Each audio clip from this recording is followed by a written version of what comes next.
guys? My name is Brandon, and welcome to Audio Addiction, where you can find the latest album reviews. You can find our band interviews, and you can find live coverage of the concerts that we get.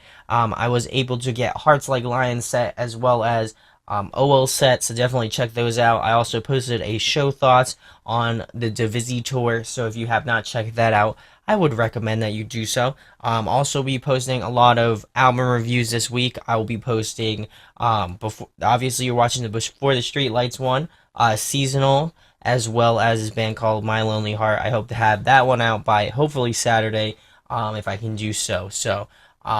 Thanks again to Josh over at Before The Streetlights for sending me this early. If I had the CD, I would actually do have the CD. Thank you for sending me the CD a bit early. Definitely pick this one up if you can get the chance to. They are actually doing a tour very soon, so definitely check the dates on their page for that. They are actually coming to my area in June, actually the first week of June, and I hope to be seeing them and maybe get this bad boy signed. You know, who knows? But definitely stoked. Much blessings to Josh and the guys in Before The Streetlights. Really appreciate it. Can't wait to talk with you guys. So without further ado, tonight we're going to be talking about Before The Streetlights' new record, Something Real. New low. I think I'm homesick now, watching movies with no sound, and thought by now I know. Like I mentioned, I knew about this band prior to doing this album review, as well as I did check out some of their older stuff as well, so I am kind of familiar with it. But I'd like to give a shout out to Chris from My Lonely Heart for sending me this band and actually interviewing them prior to that. He's a rad dude, and they're actually releasing an album as well on Friday, so definitely check that one out. But this album is supposed to come out, I believe, the 26th or 27th.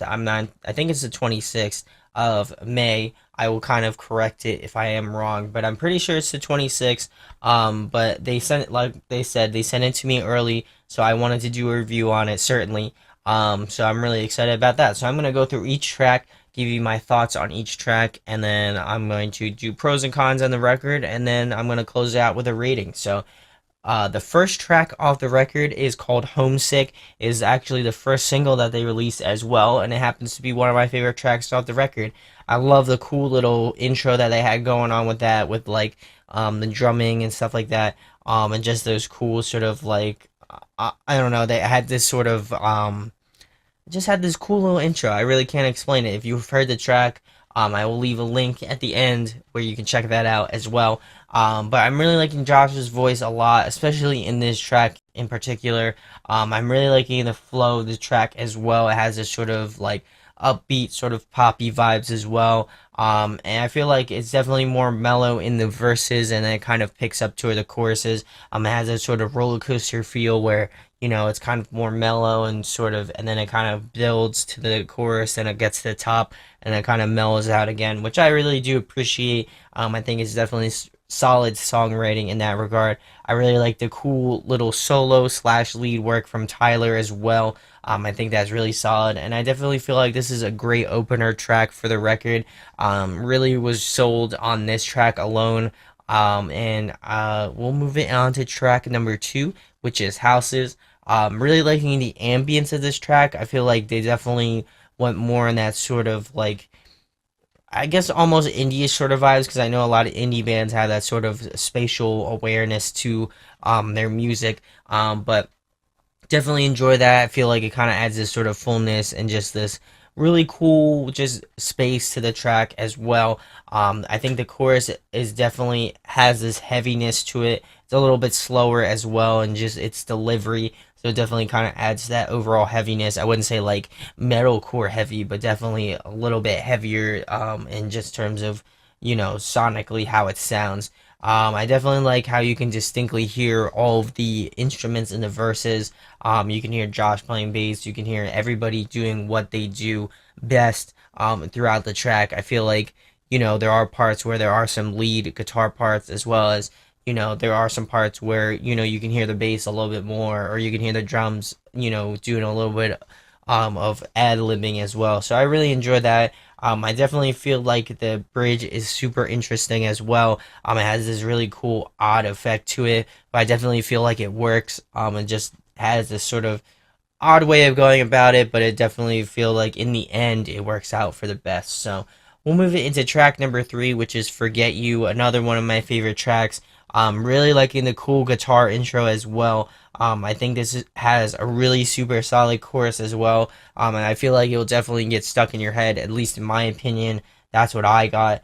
Um, I'm really again liking how each instrument has its own space to it, and everything doesn't sound overcrowded in any regard. I like how they are spaced out, but they definitely have their own, you know, parts where they do come together and they sound complete and stuff like that. So I definitely feel like in that regard, it's something different and it's a little bit of a change up, but I do appreciate that.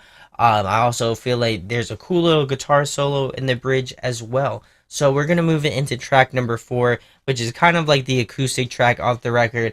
It's called "Angered and Torn." It is also one of my favorites as well, just because I love acoustic guitars. I like those sort of like softer moments in tracks. I feel like this one has this more stripped back feel. While it isn't completely acoustic, it's definitely very, very, very close to being an acoustic track.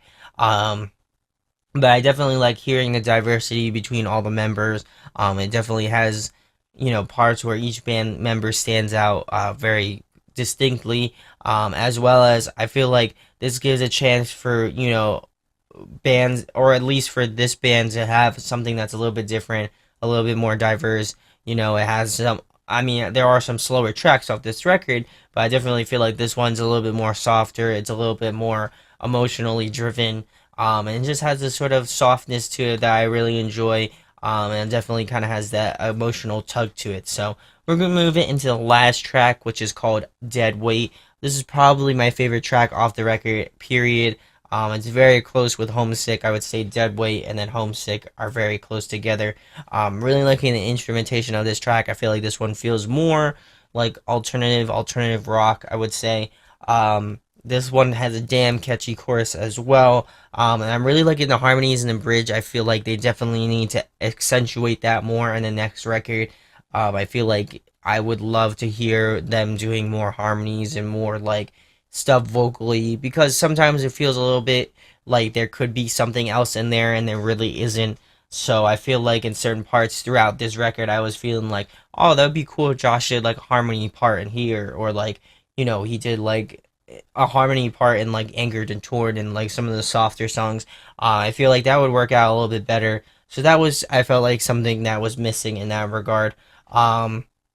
And I definitely feel like this one has some bounce to it. Definitely will have you grooving and moving, without a doubt. And then I also really didn't get the like outro. This track is like 5 minutes long, and it has kind of like a 2 to 3 minute outro.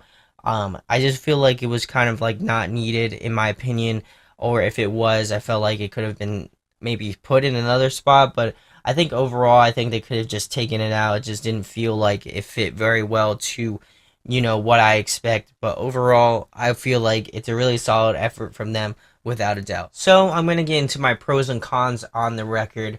Um, some pros, I definitely feel like they went more ambient, a little bit more I would say indie with the tracks, without a doubt. Not saying that that's a bad thing. I definitely feel like it's a solid move on their part. There were definitely some interesting things, and definitely more experimental things throughout this record that I really enjoyed, that kind of took it in a different direction, which I do appreciate, as well. So overall, I feel like it's a solid effort from them. There are some parts where I really enjoy. Speaking like of the dead weight sort of outro part, I didn't really get it. Maybe it was just me, but I definitely wasn't feeling it too much. But overall, super solid record from these guys. I think they worked really hard on this one. And it just shows. It definitely has that sort of solid feel to it. It just feels very polished, and stuff like that. So I'm definitely stoked to see new stuff from them, without a doubt. So my overall rating for the Streetlights new record, "Something Real," I'm gonna be giving it an 8.3 out of 10. I think it's one that you should check out. And if you are going to be, in New Jersey. They are playing at Asbury Park with My Lonely Heart and Poeta, as well as I forget the other band, but definitely check that one out. There is an event posted. So definitely, if you are in the Asbury area, come say what's going on. I will definitely be out there saying what's going on. Certainly. So thank you, Josh, and thank you to Before the Streetlights for sending me this record over a little bit early. Again, I hope to be catching up with you guys. So let me know in the comments what your thoughts are on Before the Streetlights new record. What do you think of Homesick? Obviously, hopefully they'll be releasing another song before they start doing a tour of this album. So that'd be really cool. And I think you definitely all should check it out if you get the chance to. So if you enjoy what we do, make sure to hit that subscribe button. Also, make sure to hit that like button as well. It really does go a long way. And we also have a merch store. If you're feeling nice and you're feeling generous, we do have a merch store where you can pick up a plethora of merch items as well. So definitely be on the lookout for that. I hope to be uploading new designs, coming soon. I want to get something out for the summer. So definitely be on the lookout for that. So my name is Brandon, and we hope you got your fix, and we'll be talking with you soon. Peace. Hey guys, hope you enjoyed the video. Thanks for watching. Of course, if you enjoy what we do, make sure to go check out the other series we do. We do album reviews, we do band interviews, and we do live videos, so definitely go check that out. Hit that subscribe button. It really helps our channel, helps us grow. Make sure to hit that like button as well. Go follow us on social media. That's all down below. We try to keep that as updated as possible. We also made a new website where we'll be posting photos of upcoming concerts and stuff like that, which you can go check out at audioaddictionmedia.com and come get your fix with us, guys. Talk to you later. Deuces.